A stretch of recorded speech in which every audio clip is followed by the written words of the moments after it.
করাইল বস্তিতে অগ্নিকাণ্ড।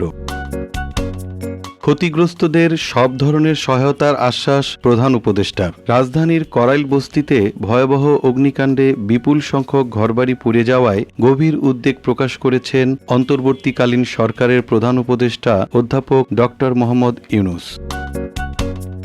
এই ঘটনায় অসংখ্য পরিবারের নিঃস্ব হয়ে যাওয়াকে সকলের জন্য বেদনাদায়ক বলেও মন্তব্য করেন তিনি। এক বিবৃতিতে প্রধান উপদেষ্টা আহতদের দ্রুত সুস্থতা কামনা করেন এবং ক্ষতিগ্রস্ত পরিবারগুলোর প্রতি গভীর সমবেদনা জানান। প্রধান উপদেষ্টা বলেন, করাইল বস্তির অগ্নিকাণ্ডে যেসব পরিবার গৃহহীন হয়েছেন তাদের দুঃখ কষ্ট আমাদের সকলের জন্য বেদনার। ক্ষতিগ্রস্তদের পুনর্বাসনে সরকার প্রয়োজনীয় সব ধরনের সহায়তা নিশ্চিত করবে। তিনি জানান, সংশ্লিষ্ট কর্তৃপক্ষকে দ্রুত ত্রাণ ও উদ্ধার কার্যক্রম জোরদার করার নির্দেশ দেওয়া হয়েছে। পাশাপাশি অগ্নিকাণ্ডের কারণ অনুসন্ধান করে ভবিষ্যতে এমন দুর্ঘটনা রোধে কার্যকর ব্যবস্থা নেওয়ার নির্দেশ দিয়েছেন তিনি।